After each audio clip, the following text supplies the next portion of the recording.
Welcome to Informed Insights, the official podcast of Informian.com and your guide to the world of public information and data analysis. Joining us today on Informed Insights is Sabiha Tudesco, a dynamic leader with over 20 years of experience in sales, marketing, and operations specializing in lead generation. Based in Madison, New Jersey, Sabiha has built an impressive career in the fast-paced world of Manhattan, where she's become known for her ability to tackle challenges, foster meaningful connections, and deliver strategic solutions. We're thrilled to have Sabiha here to share her insights and experiences in the world of lead generation and marketing innovation. Now here is your host, Fred Pfeiffer. Sabiha, thank you so much for joining Informed Insights. Can you share a bit about your career journey and how you got to where you are today? Of course. Yeah, I began my career over 20 years ago, stepping into an account management role within the sales department, and I quickly discovered my passion for the marketing industry. And it's a passion that continues to grow to this day because I am still working in the industry. Every step of my journey has truly been invaluable, from the companies that, I've had the privilege to work with, work for, and also to the incredible people that have supported me along the way. I've embraced every opportunity and role, often wearing many hats in sales and marketing and operations, business development, but always within the lead generation industry. It's really been, a cornerstone of my professional growth, and something that's, always mattered to me within my career journey is, I've always prioritized honesty and accountability and the opportunity to learn while bringing value to others throughout my experience. And I've been able to do that and to be able to kind of have those values throughout my career journey. So those things are some things that matter a lot to me. But what I really love about being in marketing and specifically within lead generation is how fast paced it is and how collaborative it is. But, again, I really started in account management. Within a sales function, I started to understand what it meant to onboard, a buyer, working with a buyer, working with a budget, delivering on time, ensuring the buyer is happy, managing the account, finding opportunities for upsell and cross-sell, which then, gave me the opportunity to learn more about the media side and the traffic that's driving the budget for that buyer, and then opened my world into more of the traffic and the publisher side of things. And I've had the opportunity, honestly, in parallel to grow my experience, expertise, and relationships in working with both buyers as well as publishers, data partnerships, and different partners in that sense.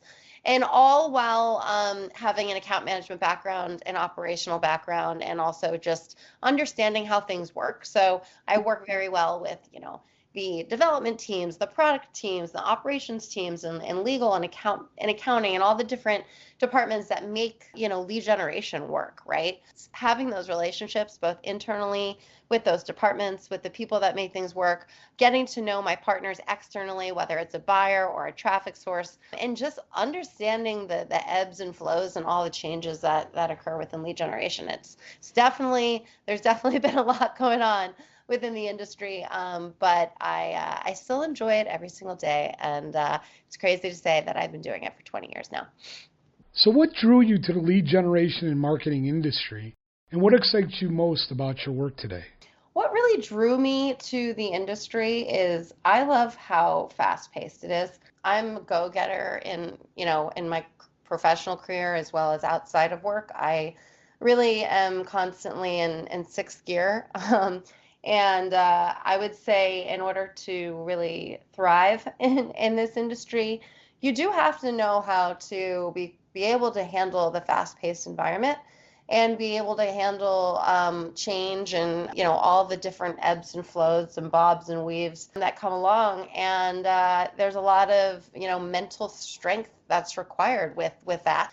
And I think what allows me to do well in the industry and in my roles is that I care very much about being active physically, and I take what I learn as an athlete, and I put a lot of that into my day to day within marketing, and that's a lot of that is just consistency and holding myself accountable to things. And what I like about lead generation is there's very much like a funnel that's involved, and there's lots of like puzzles and pieces to the puzzle. And I think if you are always asking questions and collecting information, you could generally make something work within lead generation. And I love lead generation because I love understanding like the full picture, what drives success, what drives change within lead generation, and how to collaborate with people throughout all of that. And then while not only just,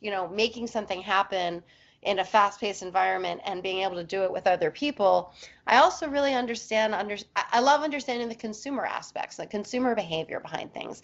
If I'm working with a new buyer, I want to understand who is their consumer. If I'm their consumer and I'm receiving their emails or their text messages or their phone calls, what kind of messages are they sending me? How are they speaking to me as a consumer? So I really like understanding the full picture to be able to be effective within the industry, and I think that's what's allowed me to do so within lead gen. But again, what draws me to the space is really collaboration, being able to do things extremely quickly, working with data, getting an understanding on what's working and coming up with new solutions for optimizations after that. But I think, lead generation, it's, most businesses operating within it have a lot of real-time analytics and reporting and are using AI. It just continues to, evolve and be even faster. I just love the pace of how the industry operates. In your view, what have been the most significant changes in the lead industry over the past few years? In my view, some of the most recent changes have been obviously with data and privacy and compliance. There's lots of new regulations like GDPR and TCPA that have been prioritizing consent and transparency and ensuring secure data practices, really requiring all businesses involved to adapt and remain compliant. And that's a really big thing for everyone involved.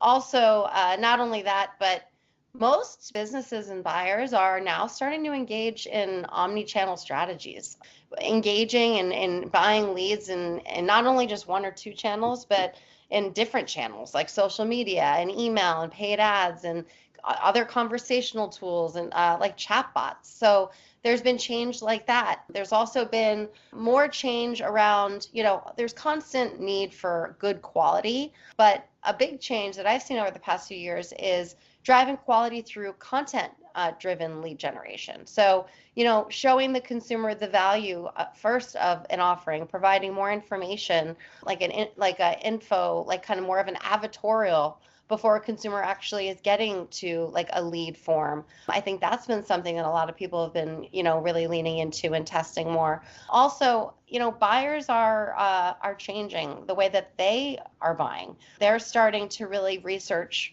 their consumers and their strategies and what's working and what's driving for, long-term success. So I think what's super important is just continuing to have really great relationships with your buyers. So as their behavior changes, you can continue to evolve your business to meet their needs, because it is continuing to be quality over quantity game more now than ever. And obviously, there's the decline of third-party cookies. Businesses are having to shift to first-party data and, alternative tracking. So that's, a big thing. And then, a lot of companies are also getting more into social selling into, different platforms like, Instagram and Facebook and even LinkedIn now. So it's just constantly the need to evolve. But I really think, the biggest thing has been 100% on the data privacy and compliance side. The FCC's changes in January to 2025 are a hot topic. How do you think these updates will reshape the lead generation landscape? Well, ideally these changes are put into place to enhance, consumer protection and ensure greater transparency, in marketing practices. And it's something that you hope has already been in place in a lot of ways. So it's going to require everyone involved to really clean up their act in a way. And I do think that's going to cause, a lot of disruption across the industry. And I can't say I know exactly what's going to happen, and I don't think anyone knows, but I definitely think, there's a lot of factors, involved with the changes. Obviously, there's the one-to-one consent requirement. Businesses must obtain explicit individual consent from consumers and each seller that's being represented. There's the need for enhanced transparency. Clear disclosures are required, and companies are, required to be, listed clearly about who the seller is, so the consumer knows exactly, who they're granting consent to. And then, there's stricter compliance measures, meaning, accountability, right? All these rules, everyone's accountable. Lead generators, call centers, all the brokers, everyone involved needs to really follow the rules. It's just a matter of everyone understanding, I think, what's in front of them and how to tackle the changes and best kind of navigate through. But overall, it's the biggest change, I would say, is the amount of operational adjustments that need to be made across every single company involved to be able to manage this change. So it's going to be a lot of work for everyone, and I guarantee in a lot of companies they're dealing with less resources. So it's tricky. It's tricky right now. I do speak with several CMOs and marketing directors on a weekly basis, and there is a bit of uncertainty on how the marketing mix will change as a result of these one-to-one consent changes. Where do you foresee marketers potentially shifting their advertising dollars? That's a really great question.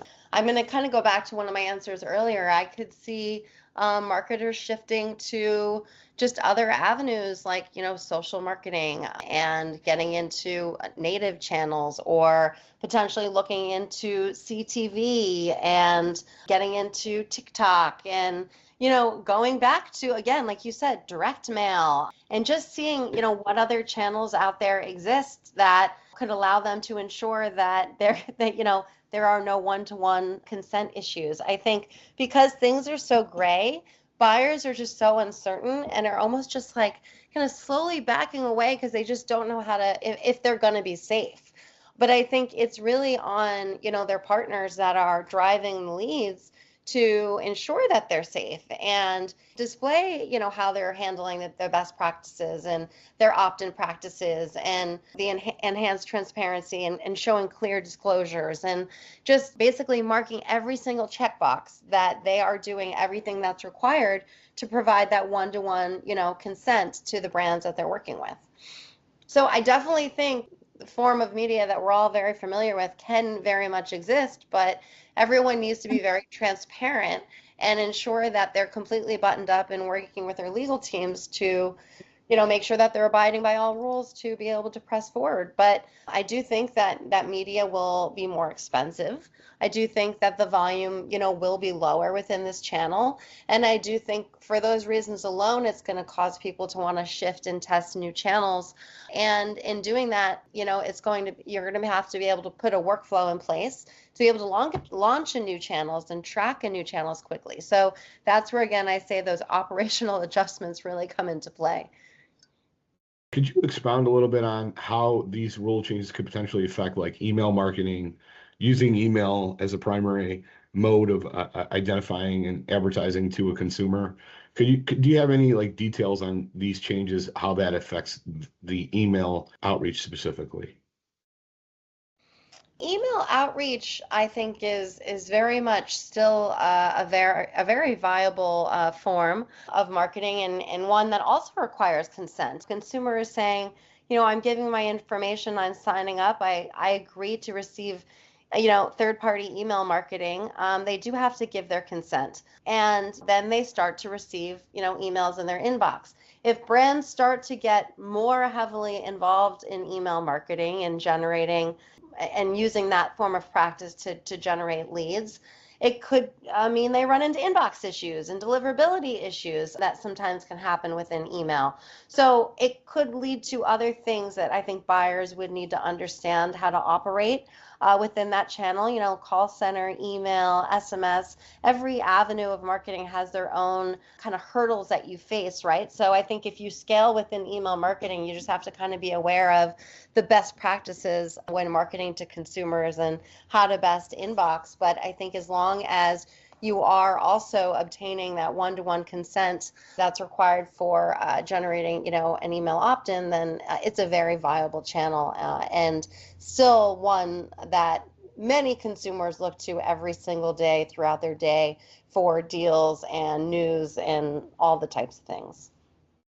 How important is first-party data in light of these regulatory shifts? First-party data is becoming critically important in light of the regulatory shifts, particularly as the FCC's 2025 updates are tightening rules around consumer consent and transparency. Main reasons why regulatory compliance, obviously, with stricter regulations requiring explicit one-to-one consent for each seller, relying on that first-party data information that's collected directly for your audience ensures that businesses are staying compliant. Since data is gathered directly from users with clear opt-in consent, it reduces the risk of violating any FCC rules or similar regulations like GDPR and TCPA, like I mentioned earlier. Also, reliability and trust.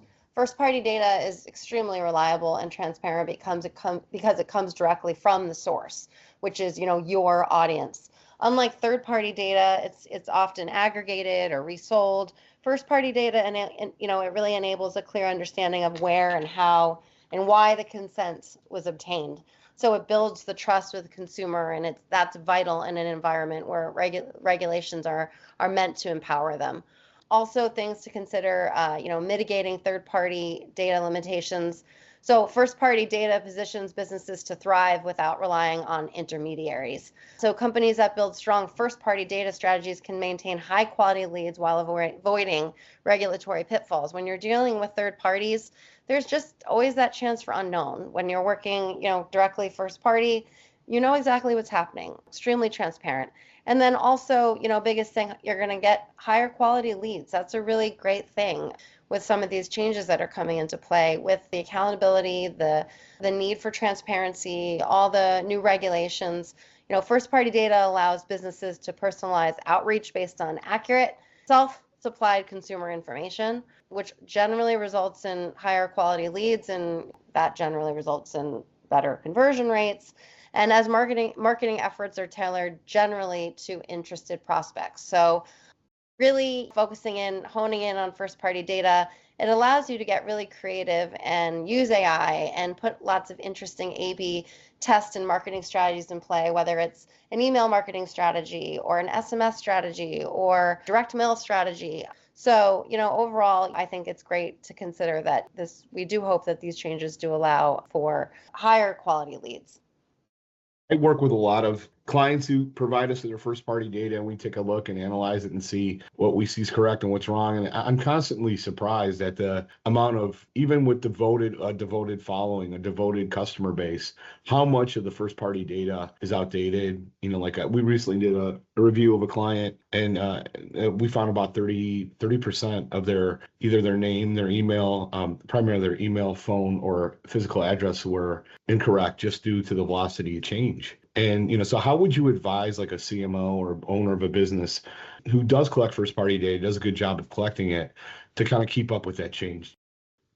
I do think data hygiene is needed because it's just going to allow for, better practices altogether, especially, when it comes to email verification.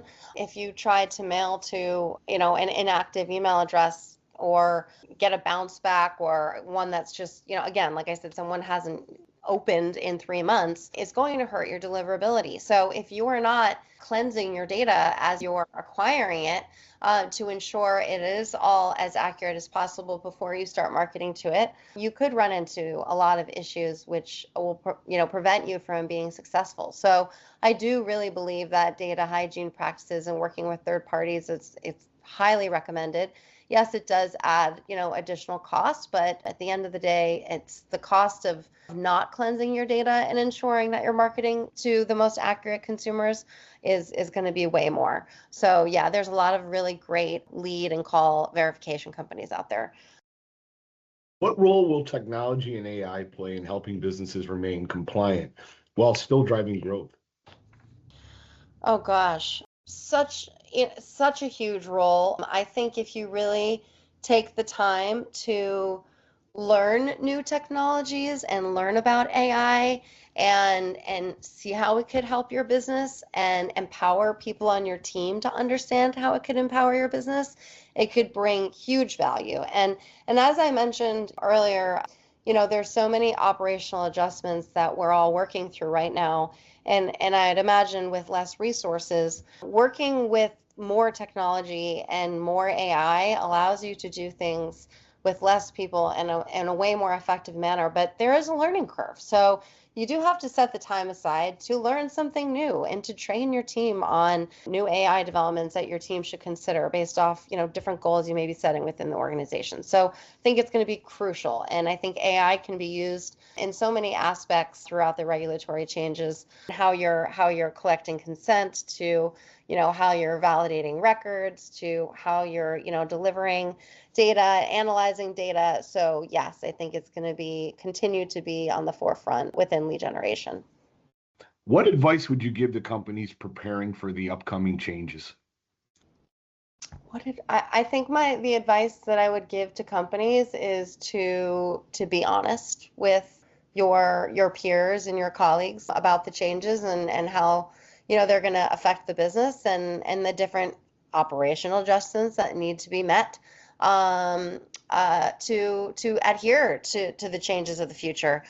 So being honest and holding everyone accountable and ensuring that everything gets done and implemented and tested in a timely fashion is extremely important right now.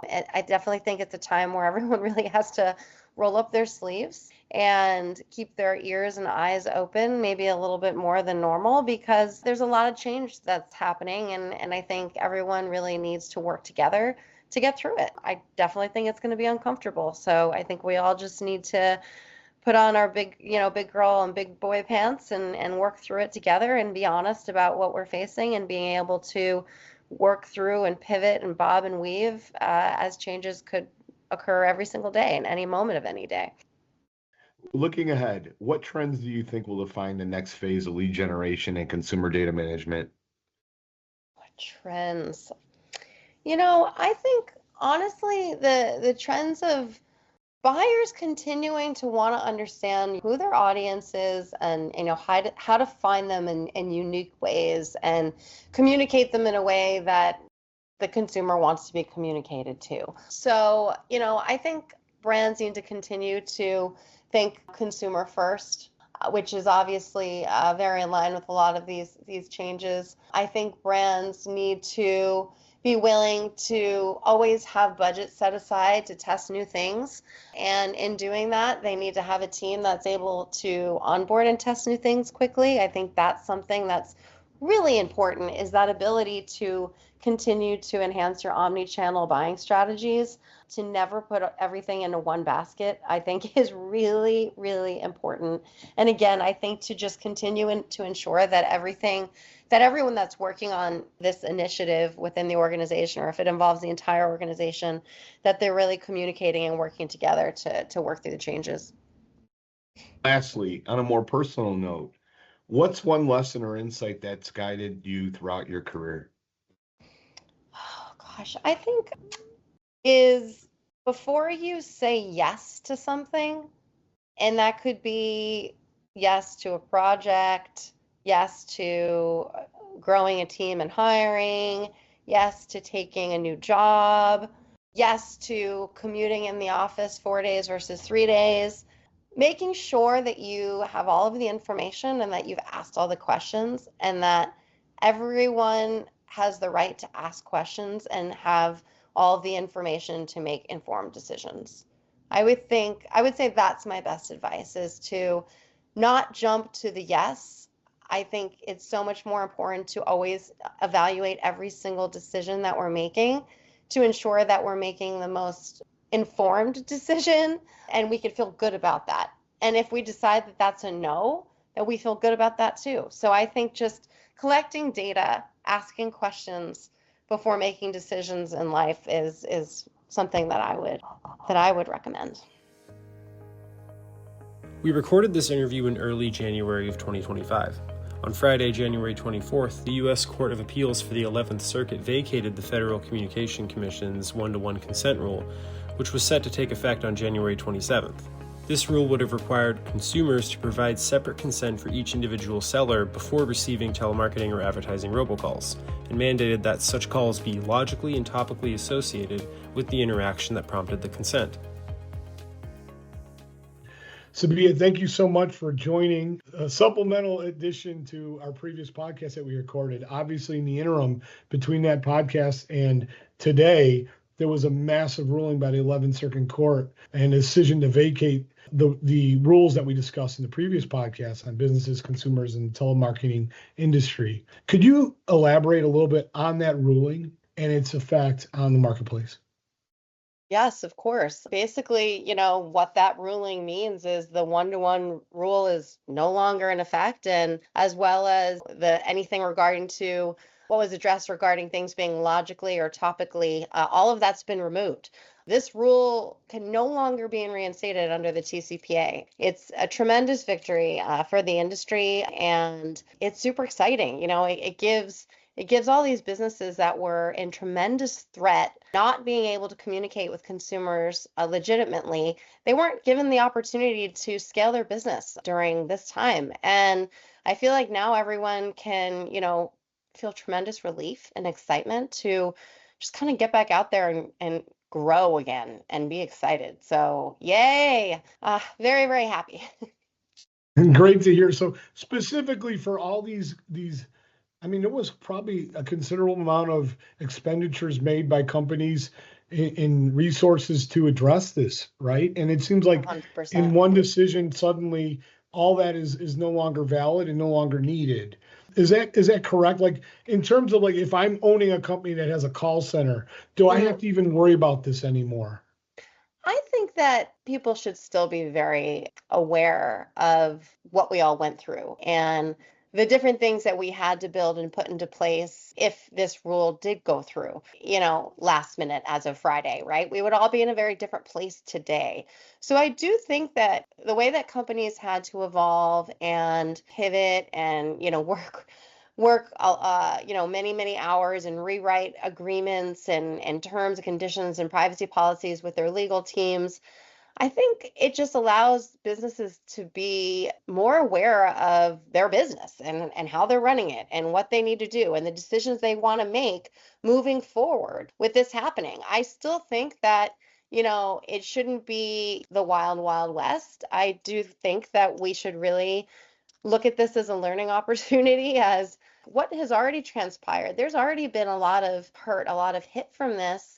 And there would have been a lot more. So I still think that a lot of the tools, a lot of the different things that had to be thought out from a technology and lead transfer perspective and ping posts and all these new technologies that companies really didn't want to deal with, now they know more about it. Now they're more, informed. And I do think it will change businesses moving forward. And I'm excited to see what happens. How do you see the ruling shaping future regulations or legal challenges around telemarketing and consumer consent under the TCPA? That's not really a question I can say that I can answer very clearly today. I feel like right now everyone's still just kind of feeling a sigh of relief and just kind of wants to build businesses and drive traffic and calls and leads for their buyers. But just be really thoughtful of the rules and be really thoughtful of your consumers. And I think as long as, you're very clear on where you're buying traffic and very clear on how you're selling traffic and selling calls and you're, always abiding by all the rules and following rules and regulations, let's just hope that, new changes and new rules don't come into play that can hit us again in the future. So I think it's really just everyone needs to just, be an A player and just have a clean, transparent, and solid business in place. So we all can kind of continue to kind of get back up and rebuild again. Yeah, I can't thank you enough for jumping back on and discussing the ramifications of this ruling from last Friday. I really appreciate your time. You've already gave us so much time on your previous appearance, and I think this is a really good addendum to our podcast. And I think everything you said in the previous one is still important. In retrospect, I think we did need to have this addendum just due to the massive ruling and the effects that's going to have on our space. Exactly. We can't assume that things like this couldn't happen again, right? We all just need to make sure that we're being our best selves every day and building the best businesses that we can. So that's my advice. And thank you so much for having me. It's been a real pleasure. Thank you. One more question for you. Where can people, if they want to learn more about what you're doing or find you, where's the best place for them to go to learn more about your speaking engagements and everything that is going on with Sabiha? Oh, yeah. I'm generally speaking, I don't love social media, but I do really love LinkedIn and I do stay pretty up to date there. So you can find me on LinkedIn and generally anything that I'm involved in from a webinar, podcast, or anything important I feel I need to say out to the world will exist on LinkedIn. So that's a great place to find me. So thank you so much. Thank you, Sabiha. I can't thank you enough for your time. Have a fantastic week. Thank you. Thanks for listening to Informed Insights. To learn more or listen to another episode, please visit informian.com.